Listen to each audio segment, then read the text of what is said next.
Hello, and welcome back to Let's Play Space Quest 2, Vohal's Revenge. We've just collected some of these odoriferous red berries, which pack a very pungent aroma, apparently. Excuse me. Now we get to walk all the way back through this root monster a second time, because of course, any other direction we try to go, the foliage is too dense to go through.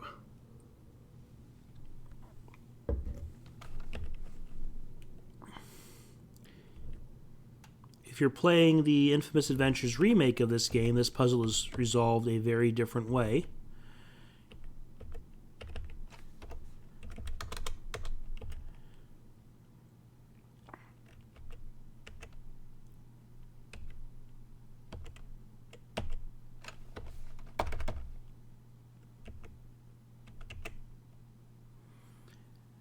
Involving explosives, which is a much preferred solution to this puzzle than maze running.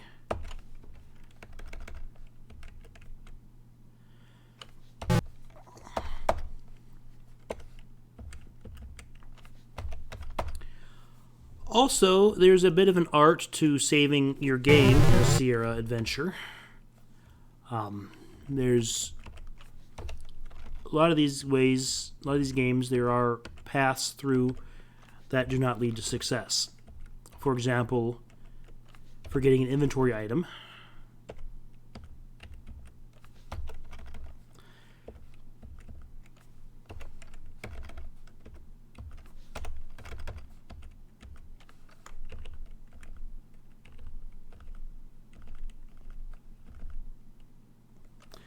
for getting an inventory item and going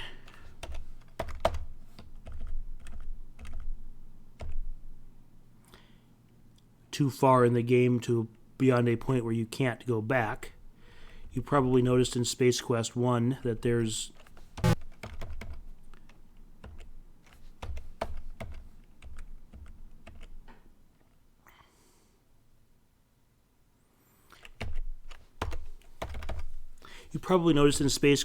that after we left the Arcada, there was no going back to get missing items from there. And once we left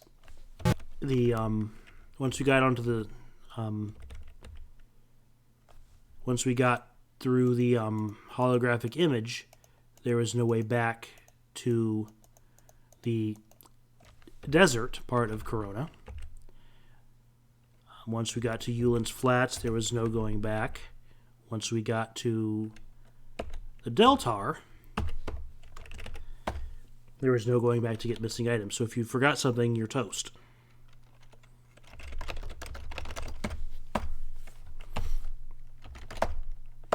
All right. So there's an art to saving games, and you want to not save over the same game repeatedly like we could in a missed game or abduction, because you will, unless you know the game like the back of your hand, you will miss something and have to restart from scratch because your only good save game is after you screwed up.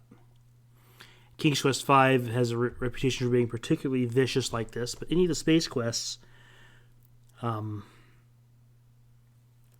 have these one-way gates.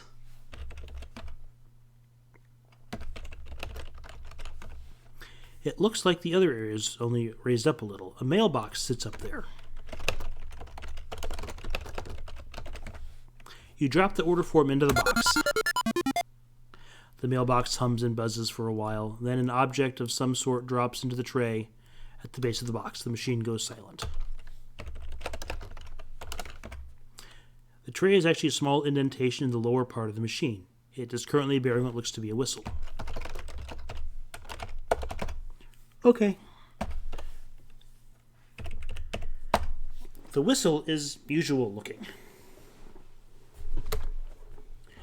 Alright, if you remember from the last episode, this is a Xenon Terror Beast mating call whistle. So anyway, as I was saying about the save games, you save one, make sure you have spare copies of save games at different parts of the game to minimize the amount you have to redo. Like for you cross a one-way path. You see a small fleshy being. He seems to be in a hurry to leave. He was rubbing stuff on himself, so maybe that's important here. What's the worst that can happen? Yuck. You're standing at the edge of an eerie swamp. You can hear the croaks and moans of swamp life, none of which you are eager to encounter.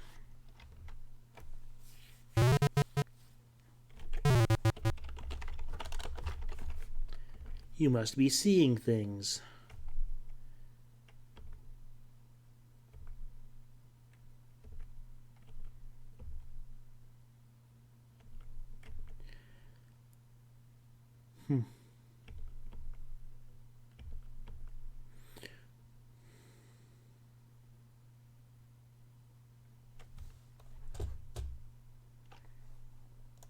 You feel something slimy clamp down on your leg and pull you beneath the surface. You struggle in vain to free yourself. Unfortunately, your desire to breathe results in the intake of a large quantity of swamp water. If the lack of oxygen hadn't killed you, the taste of the putrid water would have. You're dead, Roger Wilco. Better luck next time, Roger. Way to go, Wingnut. Same message. You've been swell to watch. Have a nice day. Restore. So that little pink dude was rubbing stuff on it.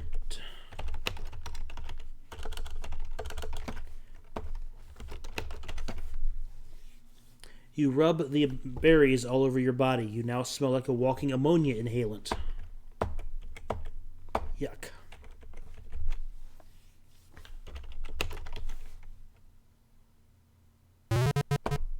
You must be seeing things.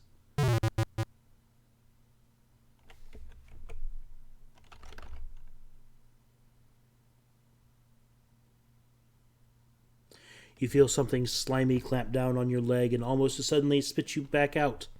You distinctly hear the sounds of aquatic gagging and retching. Evidently you had a bad aftertaste from the berries. Okay, he's noticed Roger is clearly waiting here.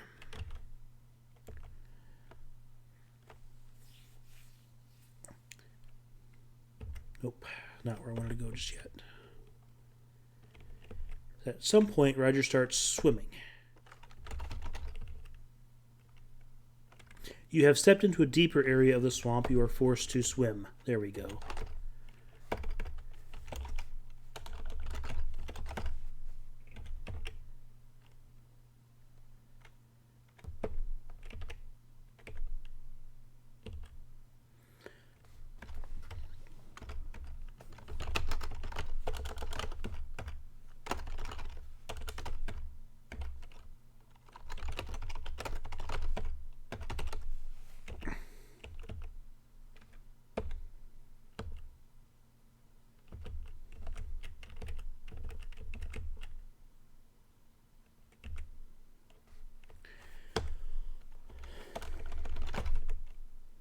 Okay.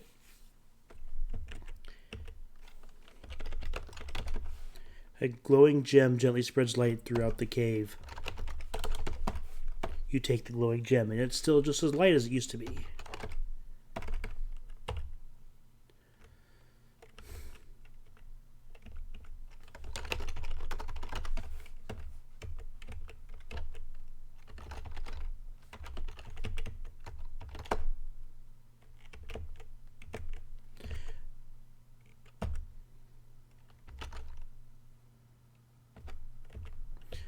You have gotten back out of the deep spot and are back on your soggy feet.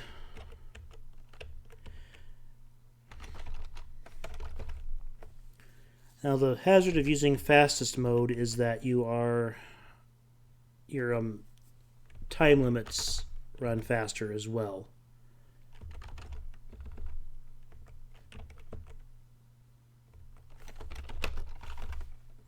The tree is dead and seems to be free of the slick secretion some of the others generate. You begin to shinny your way up the snag. Crack. Oof. Holy log jams, Batman. You almost ate the big one.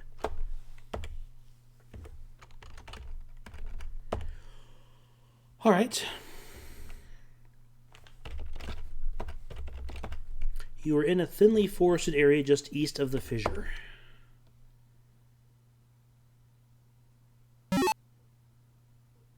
Yikes, you have been snared. Suspended above the ground, you are unable to move freely.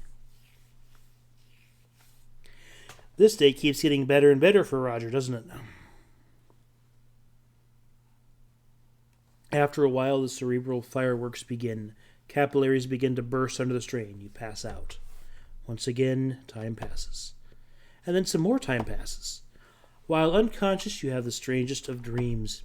You imagine that your name is Larry. You're wearing something known as a leisure suit, apparently made of 100% synthetic materials, and proven to generate large amounts of static electricity. While prowling a locale known as the Land of the Lounge Lizards, you spend your time badgering women of the area to participate in bizarre mating rituals, such as... Just then, consciousness begins to creep in. Your head begins to clear, and you realize that you have been imprisoned. Your captor appears to be that large oaf sitting near the fire. All right, we have a couple different things we can do here, but not that many. The hunter looks hungry. One is we can just wait. And that will work out as well for Roger Wilco as one would expect.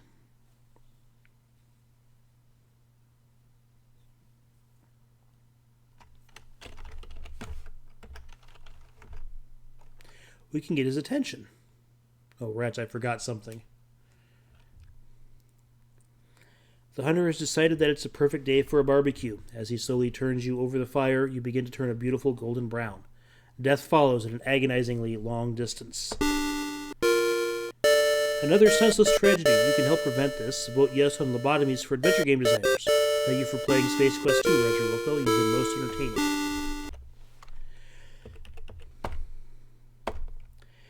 And this is why we save our game in multiple places. Actually, I want to go back here. Nope. Yep, see what happened there? I kept saving over the same game. That death save game. And now I have to go back and redo a good chunk of the part there.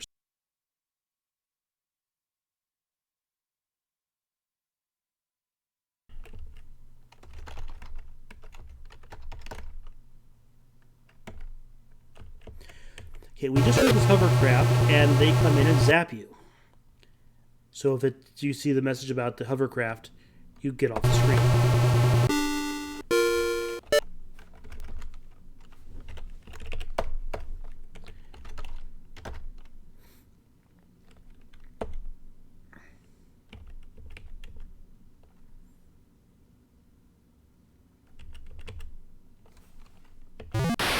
You seem to have kicked one of those strange little spores. Your kick caused some spores to open and spray a fine powder into the air. As a result, you are paralyzed from head to toe, unable to move a single muscle.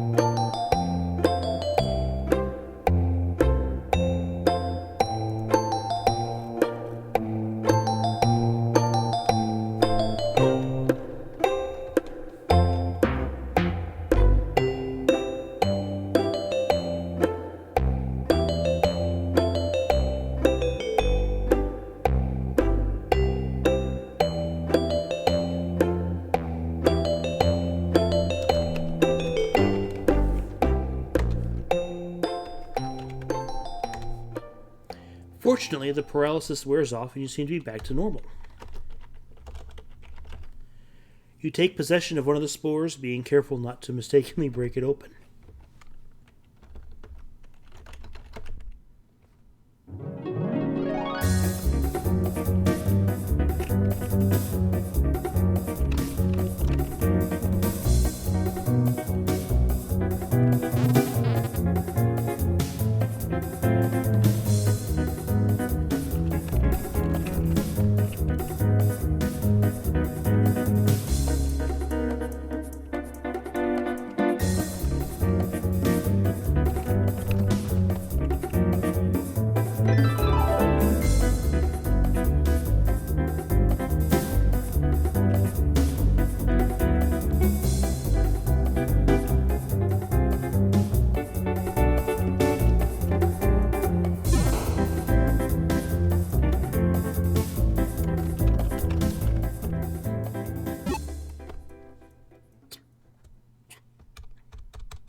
Alright, we're back. We have the spore now, which is a change from before.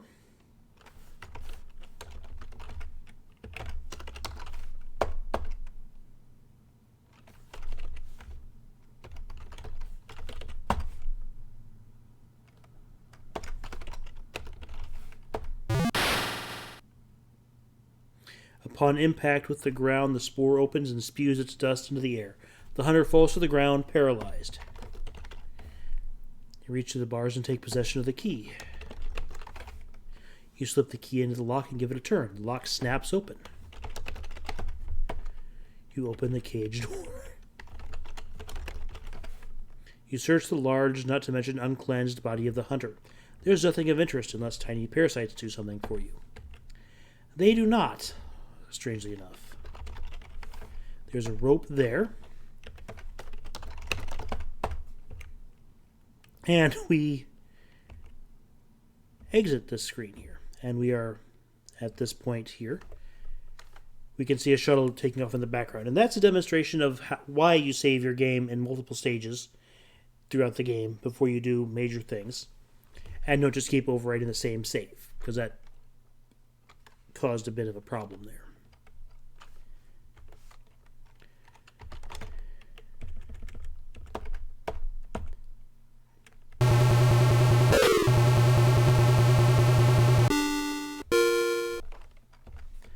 They do not want you going near this edge of the cliff here. Drats, Vohal's troops have tracked you down and passed sentence for your escape. Tough luck, eh?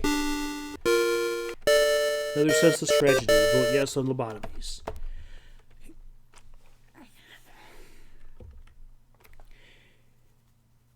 I'm going to guess that the beta testers wasted a lot of time trying to get down that cliff, and there's not a way to do that. So they discourage you from sticking around with that method there.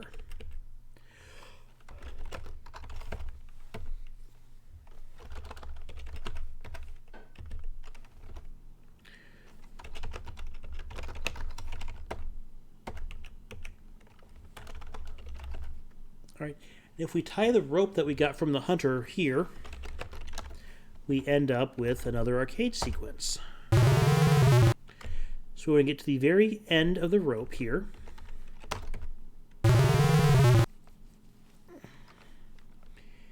And Roger gradually starts swinging back and forth.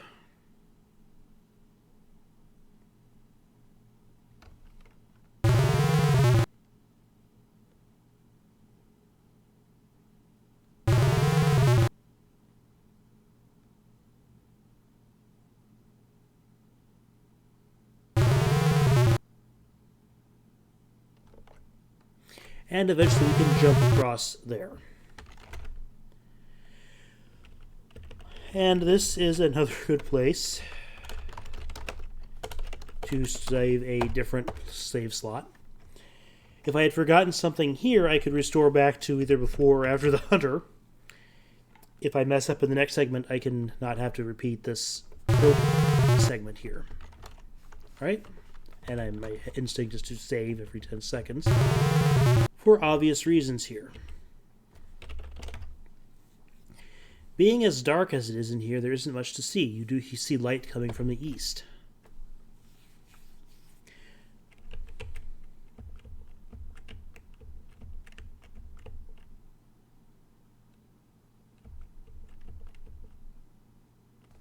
You hear footsteps, the sound of many small, scratchy footsteps moving toward you.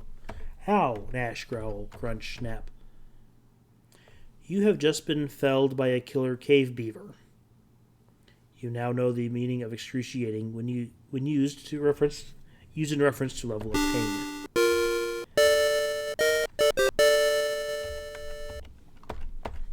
Okay, so we need a light source, which is why we got that glowing gem.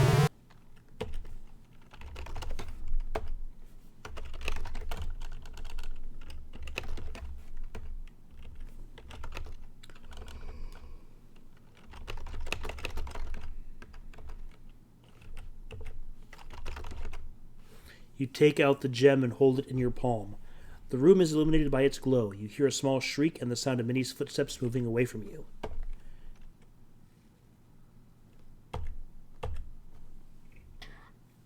All right. And I think we're about done with this episode. So tune in next time as we explore this cave full of apparently cave beavers. Thanks for watching. Have a nice day.